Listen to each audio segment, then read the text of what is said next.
A paz do Senhor Jesus Cristo para todos. Estamos de volta com a graça de Deus para darmos início a mais uma revista da Escola Bíblica Dominical da editora Betel, um novo tema, um novo trimestre. E nesse segundo trimestre de 2022 estaremos estudando dentro do livro de Apocalipse sobre o triunfo de Cristo, algumas exortações e promessas ao povo de Deus, que é o título e o subtítulo dessa nova revista. O comentarista é o pastor William Barros, da Assembleia de Deus de Marechal Hermes, no Rio de Janeiro, e no seu cartão de visita, que é a palavra do comentarista, ele fala sobre a importância de se estudar o livro do Apocalipse em um tempo de perplexidade, medo, angústia, pandemia, mudanças climáticas, tantas coisas, né? E tudo isso normalmente leva as pessoas à frieza, ao desânimo espiritual. Daí a importância desse estudo, para que haja crescimento, para que haja edificação espiritual na igreja, que almeja algo muito mais além do que essa vida oferece, né? Essas então são as palavras do comentarista, o pastor William Barros, né? A primeira lição tem como título Apocalipse, o livro das revelações. Esse é o significado do nome Apocalipse, revelação.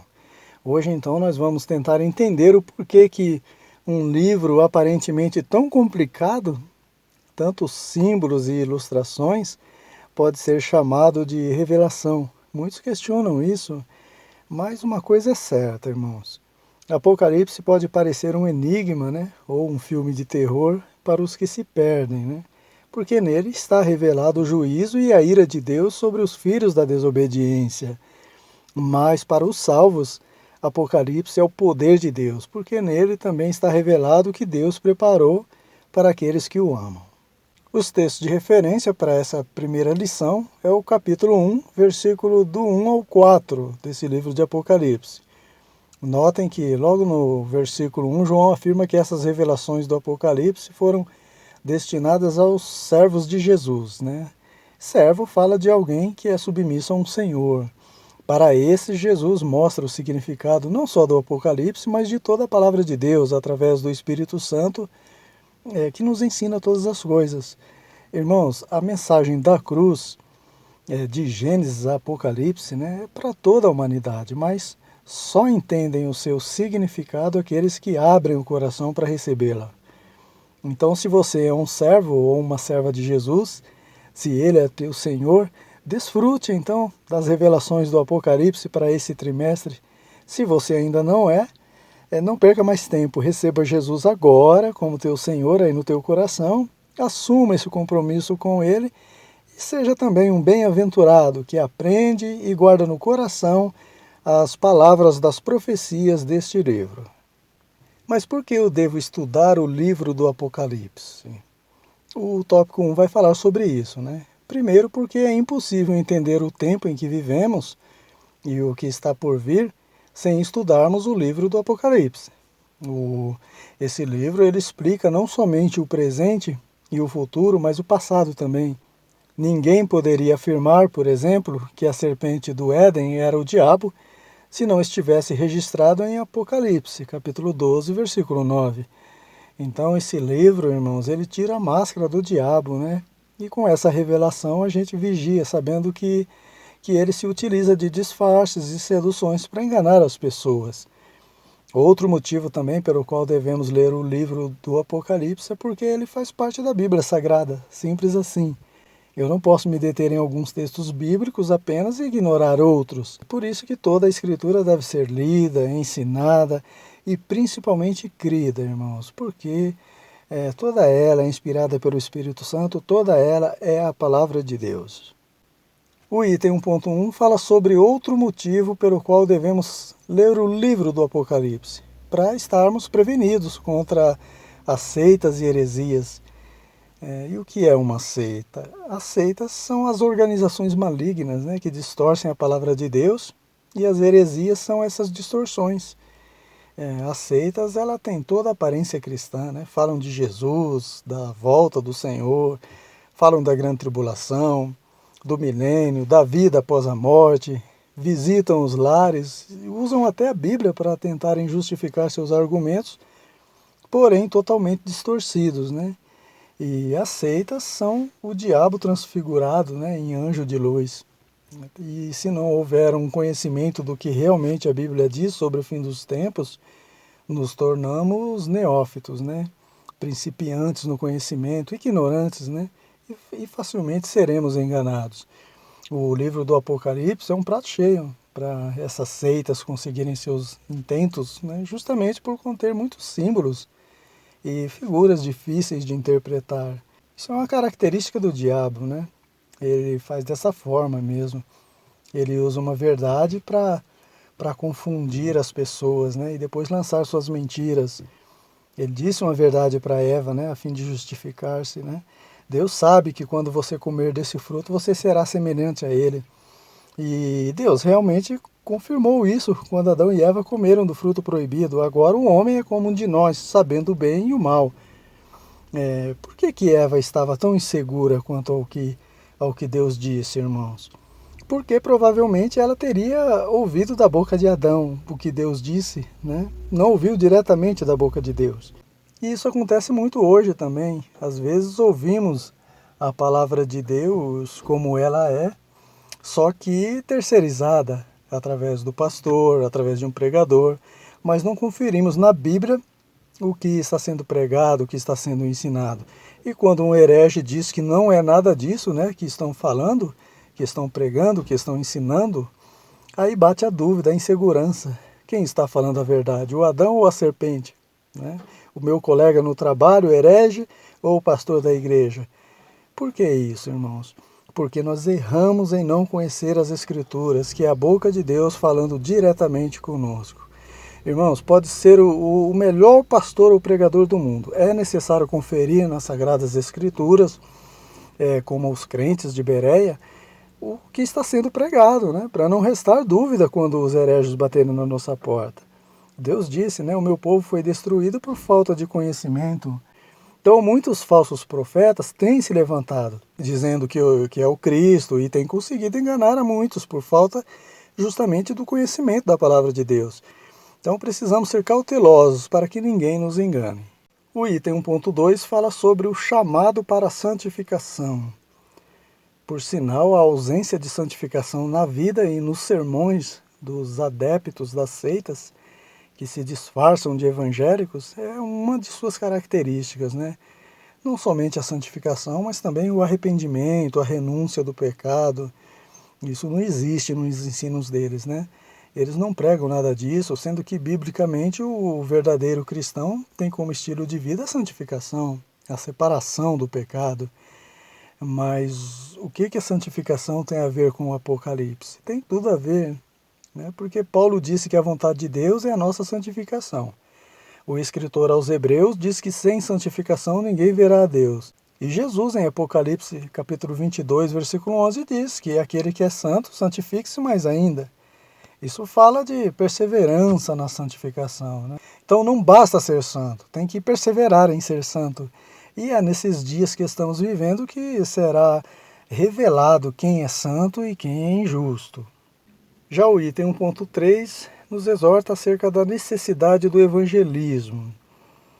Com tudo que estamos vendo acontecer, né? Guerras, seus rumores, as pestes que têm assolado a humanidade, e sabendo que tudo isso são sinais dos fins dos tempos, preditos por Jesus e os profetas, recai sobre nós a responsabilidade de alertar as pessoas que ainda não conhecem a Cristo, né?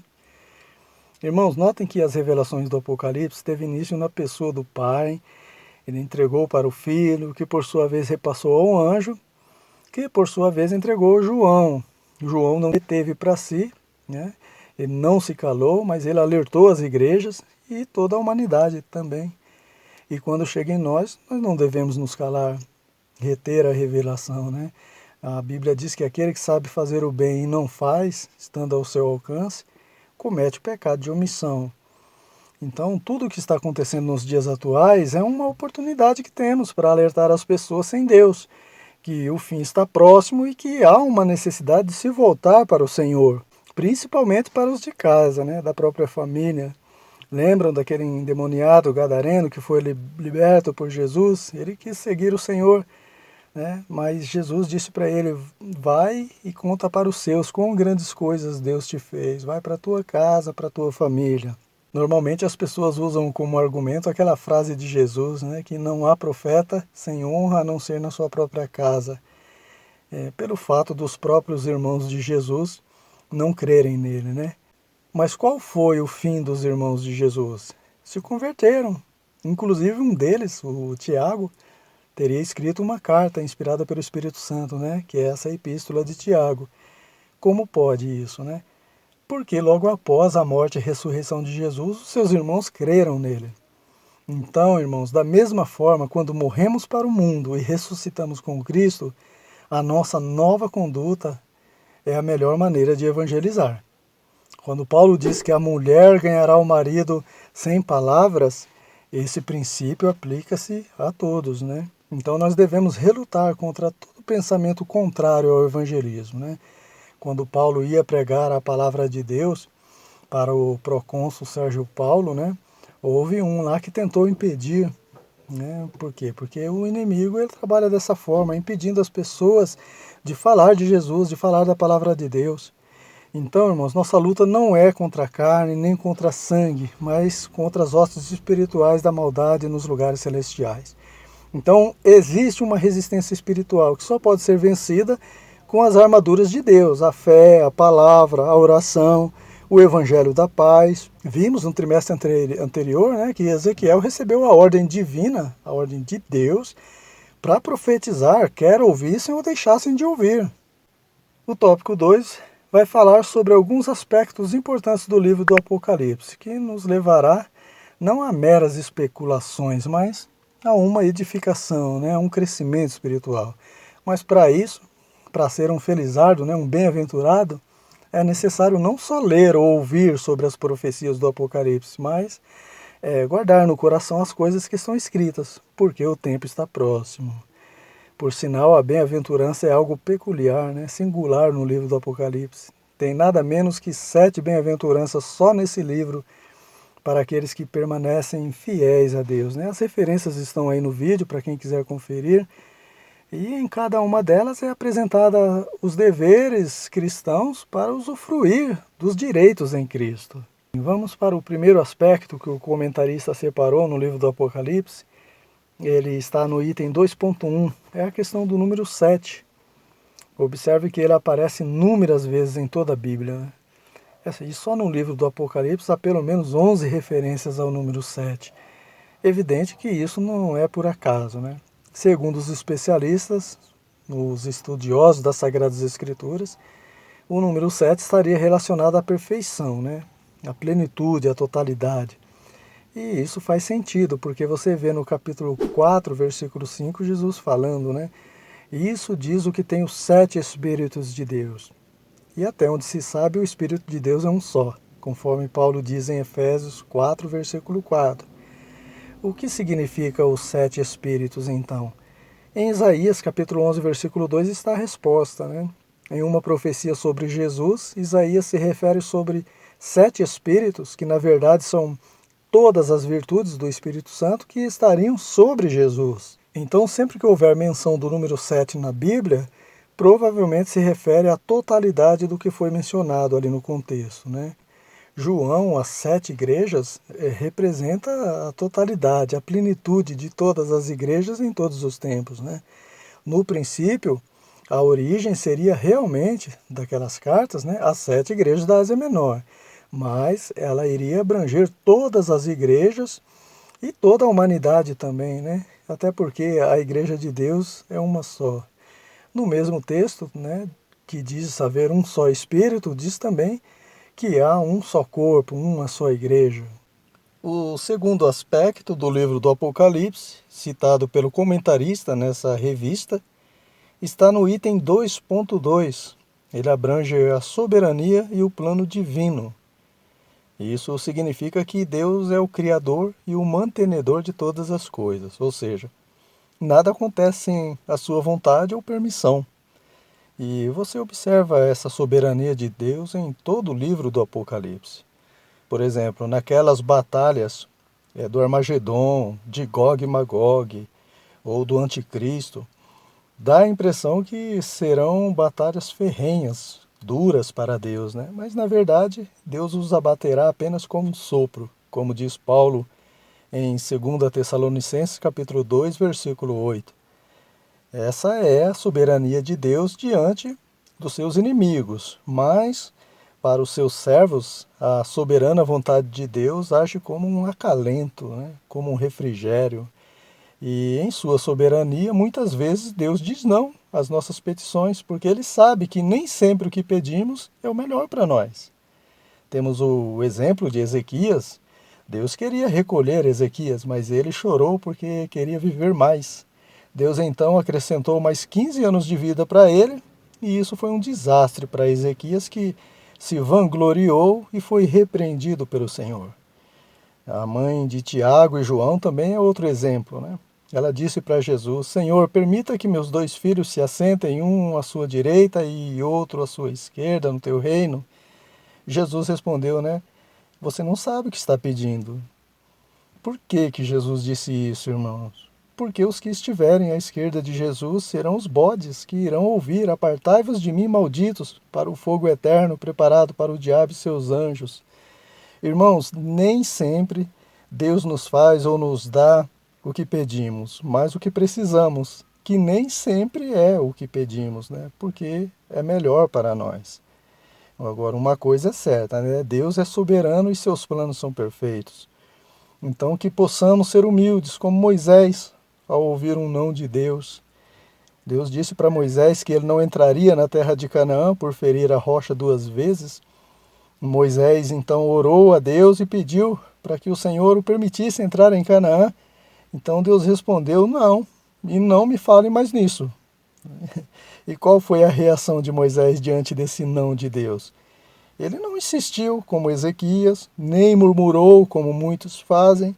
Moisés simplesmente exortou o povo a obedecer à palavra de Deus.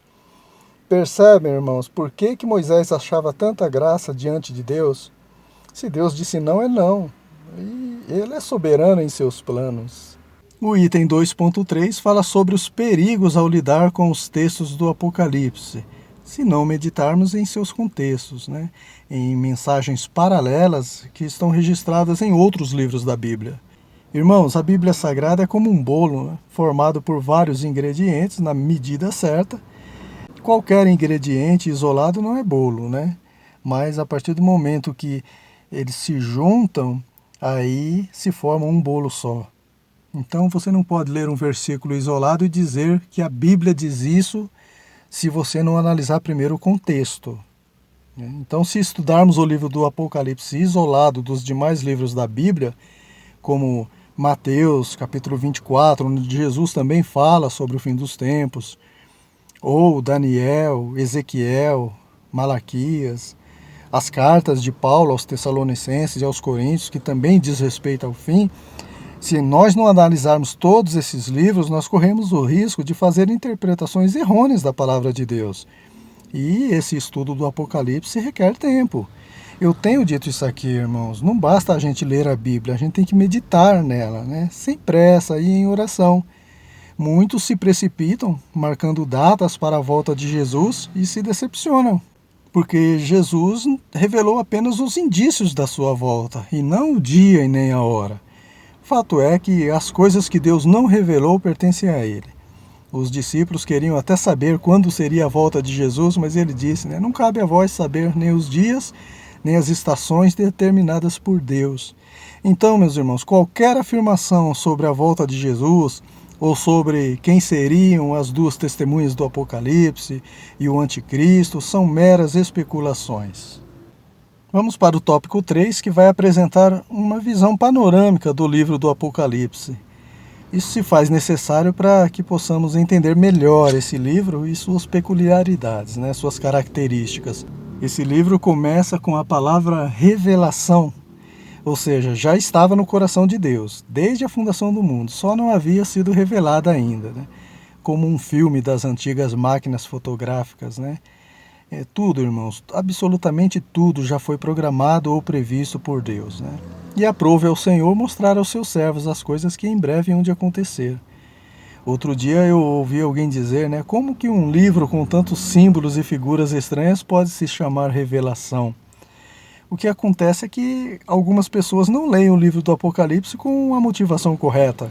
Quando Jesus diz, bem-aventurado os que leem, os que ouvem, os que guardam as palavras das profecias deste livro, guardar diz respeito a um compromisso assumido de obedecer. Esse é bem-aventurado, né? Para esses Deus revela a sua palavra, inclusive o Apocalipse, uma vez que a palavra de Deus vai de Gênesis a Apocalipse. O princípio das revelações do Apocalipse é o mesmo das parábolas, né? Jesus disse aos seus discípulos que para eles seria revelado os mistérios de Deus, mas para os fariseus e para as multidões descompromissadas, não. Isso se aplica a nós também, né? Por ser um princípio. Se lermos esse livro apenas por curiosidade, para entrarmos em questões loucas que produzem contendas ou por qualquer outro motivo que não seja aprender e pôr em prática, essa revelação continuará obscura. Então, na verdade, o problema não está no livro, mas na venda que há nos olhos de muitas pessoas. Então, se tivermos a motivação correta de um cristão e buscarmos com reverência, com um coração sincero, em oração e na dependência do Espírito Santo, com certeza, mesmo com o Apocalipse tendo um dragão de 7 cabeças, esse livro não será um bicho de 7 cabeças. O item 3.1 fala sobre o local da revelação apocalíptica. João estava na ilha chamada Patmos, a 55 quilômetros da Ásia Menor, sem qualquer meio moderno de comunicação. E para os irmãos terem uma ideia, o significado de Patmos é mortal. Provavelmente por ser mínima a chance de sobrevivência devido aos perigos e à presença de todo tipo de delinquente que eram lançados ali pelo imperador Diocleciano. Mas João, na verdade, estava vivinho da Silva, né? Porque o motivo pelo qual ele estava ali era guardar a palavra de Deus. E se o nome pelo qual Jesus se chama é a palavra de Deus, João tinha Jesus no coração, porque ele disse, né? Se alguém me ama, guardará a minha palavra, meu Pai o amará e viremos para ele e faremos nele morada. E onde a palavra está, o anjo do Senhor estará. Foi assim com Jesus também na tentação do deserto. Interessante que assim como João, Jesus estava cercado de feras, né? Mas um anjo o confortava. Da mesma forma, na Arca da Aliança, onde havia 2 anjos sobre a tampa da Arca da Aliança, né? Devido aos estatutos, os mandamentos, a palavra de Deus estarem dentro da arca, né? Enfim, irmãos, aquele que teme ao Senhor e guarda seus mandamentos, o anjo do Senhor acampa-se ao seu redor e os livra. Assim como livrou João na ilha de Patmos, na ilha da morte, transformando um lugar que seria de fracasso e derrota num palco de milagre e superação. Já o item 3.2 fala sobre a abrangência da mensagem do Apocalipse. Como falamos no início, né, não só Apocalipse, mas os evangelhos, as cartas, toda a Bíblia, apesar de no princípio serem direcionados a um público específico, seja um público geral ou alguém pessoal, a palavra de Deus vai abranger depois toda a humanidade, todo pecador. Se por um lado o evangelho, sendo basicamente voltado para o pecador, também edifica a igreja, por outro lado, as epístolas e o Apocalipse, que são voltados para a igreja, transformam o pecador também. Jesus disse, quem tem ouvidos, ouça o que o Espírito diz às igrejas. Ou seja, o Espírito Santo está dizendo às igrejas, mas serve para todos que têm ouvidos, porque a fé vem pelo ouvir a palavra de Deus, né?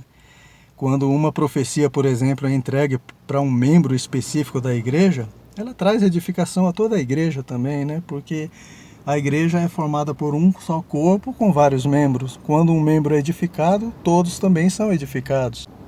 Por último, o item 3.3 fala sobre o tema central do Apocalipse. Ele diz que, assim como todos os planetas giram em torno do Sol, todo o livro de Apocalipse gira em torno de Cristo, né? Podemos ir além. Toda a Sagrada Escritura gira em torno de Cristo.